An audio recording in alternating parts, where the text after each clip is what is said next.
E hoje, trazendo um pouquinho para os dias atuais, para esse vídeo não ficar muito longo também, né? A gente queria falar um pouquinho sobre a evasão da escola nos dias atuais com a questão pandêmica, né? E das aulas remotas, como tem sido, Fernando? Você tem acompanhado na escola? Como é que está sendo colocada essa questão? Sim, sempre vai existir, né, ainda mais nesse contexto pandêmico que a gente tem vivido aí desde o ano passado, mais precisamente, não é? Sempre vai existir um aluno ou outro nas mais diversas turmas, não é?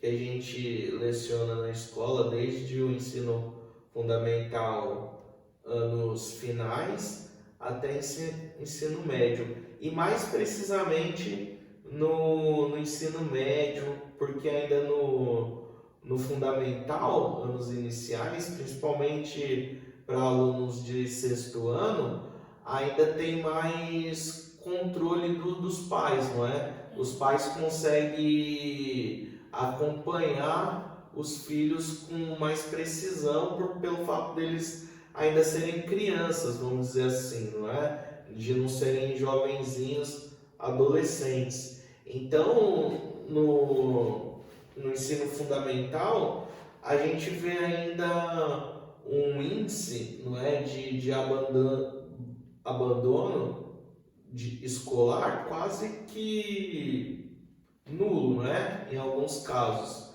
Mas quando chega no ensino médio, por turma, nesse contexto de pandemia, de uma sala aí com aproximadamente 40 alunos ou 30 e poucos, a gente vê que pelo menos 2 ou 3 abandonou ou não compareceu e de fato isso é preocupante, porque mesmo antes do contexto de pandemia, a evasão escolar, né, o abandono escolar já era uma preocupação, não só do estado de São Paulo, mas como do Brasil todo, né? Porque um exemplo, não é, bem comum a todos do Brasil são as taxas de abandono escolar na região nordeste do Brasil, não é? Que tanto é que o trabalho de Paulo Freire vem justamente, não é? Não necessariamente naquele período para atender essa necessidade de abandono escolar, porque isso é até um anacronismo, né? A gente falar isso no contexto de década de 60. Mas a gente sabe que desde do princípio ali que Paulo Freire começou a trabalhar no Nordeste do Brasil, principalmente no Rio Grande do Norte, a gente sabe que as taxas de analfabetismo, não é, que é diferente de abandono escolar, eram muito grandes. Mas só que hoje, não é, de 2016 para cá, segundo até mesmo dados do IBGE, o abandono escolar ele vem aumentando até o ano de 2019 e principalmente no Nordeste. A gente vai pegar aí pessoas, colocar aí entre 5 pessoas com mais de 25 anos no Nordeste, pelo menos 3 delas não concluíram o ensino médio. E aí, não é? O que Paulo Freire fez em São Paulo na Secretaria da Educação passa a ter sentido hoje para a gente, porque essas pessoas que não conseguiram estudar, principalmente aqui no estado de São Paulo, não é? Já saindo do Nordeste e vindo aqui para o estado de São Paulo, e abandonaram a escola por algum motivo, através do EJA vão conseguir estudar. E também é um projeto educacional que tem sido ameaçado, não é? E, infelizmente, mesmo sabendo, não é, que algumas escolas em tempo integral elas acabam atendendo aos interesses de alguns jovens, ao mesmo tempo deixam de existir as escolas noturnas para atender as pessoas que não tiveram oportunidade de estudar no período de idade escolar, né? Desses que normalmente a gente costuma estudar. Então, é um conjunto de fatores que no momento de pandemia só aprofundou a crise. No momento de pandemia só aprofundou a crise. E eu podia elencar aí diversos fatores. O fato de o jovem precisar trabalhar mais do que estudar, de o jovenzinho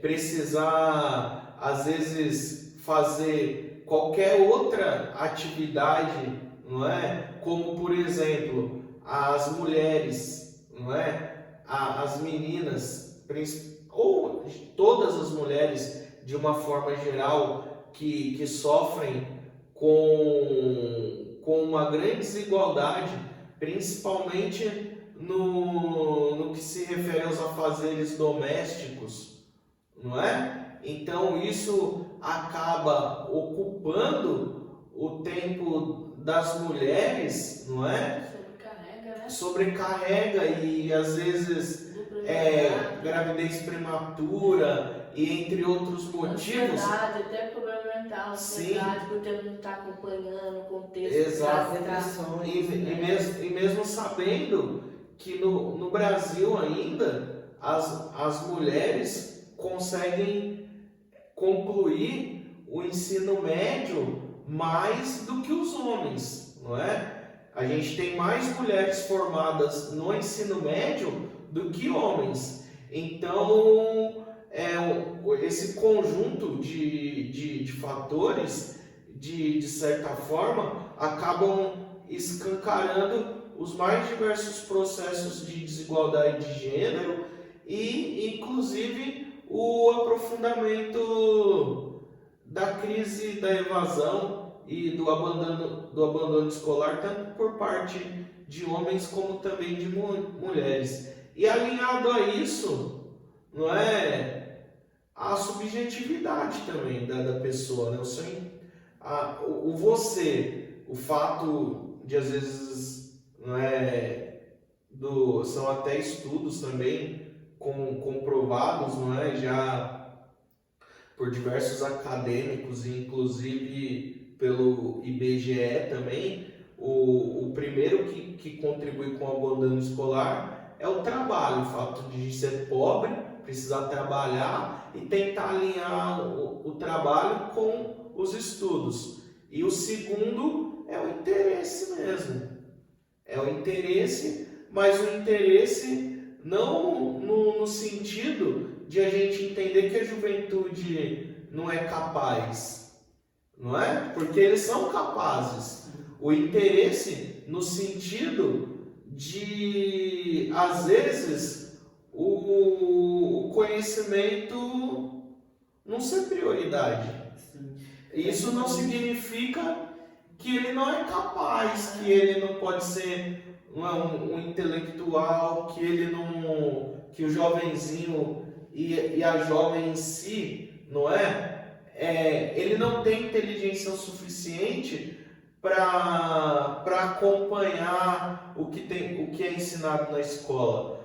É simplesmente o fato de outras coisas na vida ser considerada bem mais importante do que aprender equação do primeiro grau, ou a própria história do Brasil, coisa assim que eu considero de suma importância, até pelo fato de ser professor de história. Para mim, o passado, como a gente está conversando aqui hoje, né? O passado faz com que a gente viva melhor o presente e tenha esse diálogo que a gente está tendo aqui hoje, Sim. não é sobre Paulo Freire. Só para concluir um pouco, né? Então, só para concluir, mais uma pergunta, obviamente. Hoje em dia, desde de 2000, não sei se é desde 2000 ou até 2003, a gente está vendo bastante um ensino automatizado, da quinta série até a sétima série, ser automatizado. Da oitava série você tem que estudar Aprovação automática. e do primeiro ao terceiro ano automatizado. Do terceiro ano você é obrigado a estudar. Como você vê isso e como Paulo Freire veria isso hoje em dia? Essa não era necessariamente uma preocupação de Paulo Freire ainda na década de 60 e tal, mas com o passar do tempo, e principalmente na década de 90, no final da década de 80 e início dos anos 90, no governo do estado de São Paulo, passou a ser uma preocupação. Coisa que só mais para frente, não é? Foi ser desenvolvida, porque ainda na década de 90 a gente reprovava alunos que a gente considerava assim não ter o conhecimento necessário para prosseguir nos estudos. Mas o contingente escolar fez com que a gente repensasse os processos até mesmo os processos de avaliação que estão diretamente ligados à questão da aprovação também. Então, além de aumentar o número, não é, de crianças e adolescentes querendo estudar, a gente teve que repensar também os processos avaliativos. E a partir disso, a gente começou a entender o aluno de uma forma global, não só na hora da prova. Não é? Porque você não é a prova. Você é mais do que a prova. Então, quando a gente passa a entender o aluno de uma forma global, às vezes, por que ele não vai bem em língua portuguesa, matemática ou em todos os componentes curriculares? Não é? Tá bom, vamos entender a vida desse aluno. Tem aluno que eu avaliei ele chegava na minha aula, quando eu dava aula numa outra escola aqui em Pindamonhangaba, que tinha um tempo da minha aula que ele ficava dormindo na aula. Aí eu fiquei pensando, cara, mas esse menino faz lição, não participa da minha aula, não quer aprender. Aí eu fui procurar saber o que acontecia com esse aluno antes de chegar e dar zero para ele, ficar ameaçando ele que se ele não fizesse nada, ele ia reprovar. Aí eu fui querer conhecer. Assim, acho que todo professor tem que ter essa iniciativa. E para conhecer o aluno, você não precisa ir muito longe. Você pergunta para as pessoas que estão ali na escola há mais tempo, né? Aí eu percebi uma coisa. Ele vinha para a escola de bicicleta. Quando eu estava passando de ônibus, eu via ele no caminho, vindo para a escola de bicicleta, de um bairro pro outro bairro que eu dava aula. Aí eu falei, puta, né, não é fácil não. Já comecei a pensar nisso, né? Falei, pô, o moleque se desloca de um lugar longe para ir para a escola, ele tem que acordar mais cedo do que os demais que moram perto, né? E comecei a pensar nisso. Aí, numa outra oportunidade, eu vi ele no centro da cidade. Aí ele veio, me cumprimentou, falou, professor, tudo bem? Eu estou no curso e tal. Eu faço o curso à tarde, depois que eu saio da escola, vou para casa rapidinho e venho correndo para fazer curso aqui no centro. Pô, aí eu comecei a entender a vida diária desse jovenzinho, não é? Então a gente vê que a avaliação global ela passa por esse processo, não é? Então, ó, a vida, gente, é bem complexa.